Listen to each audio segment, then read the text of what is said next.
Well, blessed are the peacemakers. We're living in a very troubled world.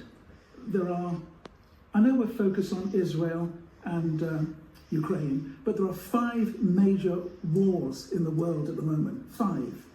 There are over 45 armed conflicts. Now, you'd think we would have learned the lesson by now that just fighting each other is not the way, because eventually diplomacy has to solve the warfare. But it's not. This Ukraine war keeps on and on and on. And young men and women are being killed and damaged forever. So, can AI help? I believe it can. There are the emergence of virtual embassies. These are embassies that, because they realize you can't physically meet, like for example, America has a virtual embassy with Iran. It's based in Tehran, and they reach out to Iranians. Maybe AI could be a way of bringing peace to our world. The Netherlands, Sweden, they have virtual embassies. In fact, Barbados, which is a relatively small island, they were the first to have a virtual embassy. So I'm suggesting AI can play a role in that. And the role of any government, the first role of a government, is to keep its nation, its people protected. And if we're at war, that's not the case. So I think AI can have a role in world peace.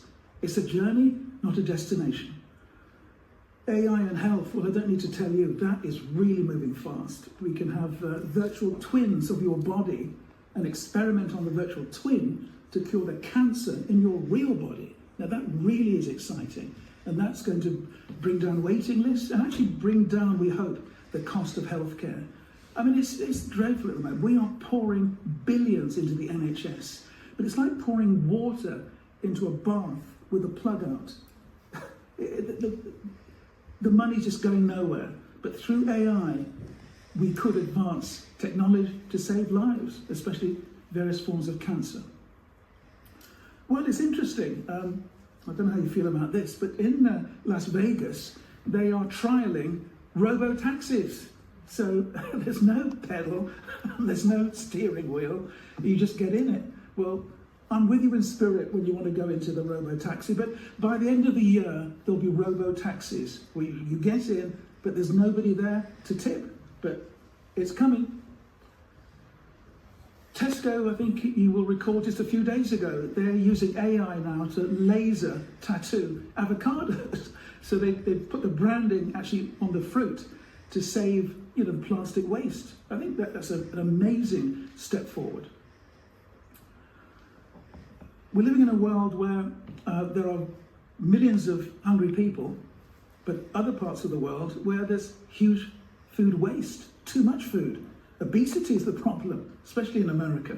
So again, AI through data is looking at this to see how we can use our food in a more responsible way. Education. Well, again, AI, you've seen the example, amazing examples today. And the sort of work that Professor Zong is doing and the Keith Project. I'm really proud to be, I'm not sorry I'm in Surrey, because it's a real beacon of excellence when it comes to AI. I think it deserves a round of applause, actually, Surrey. Then we come to facial recognition systems. Anti-crime measures, the police are using these. The only concern, I have a few concerns, but my main one is that these were actually designed by white men. So they're not very good at recognizing black people like me. So there's an issue there, but at least the issue has been raised. Natural disaster forecasts. Well, it perhaps doesn't touch our particular nation, but there are various parts of the world where everything has to close down because of a hurricane or a typhoon. And so to be able, through data, through AI, to be able to forecast these things long before they happen is a real advantage.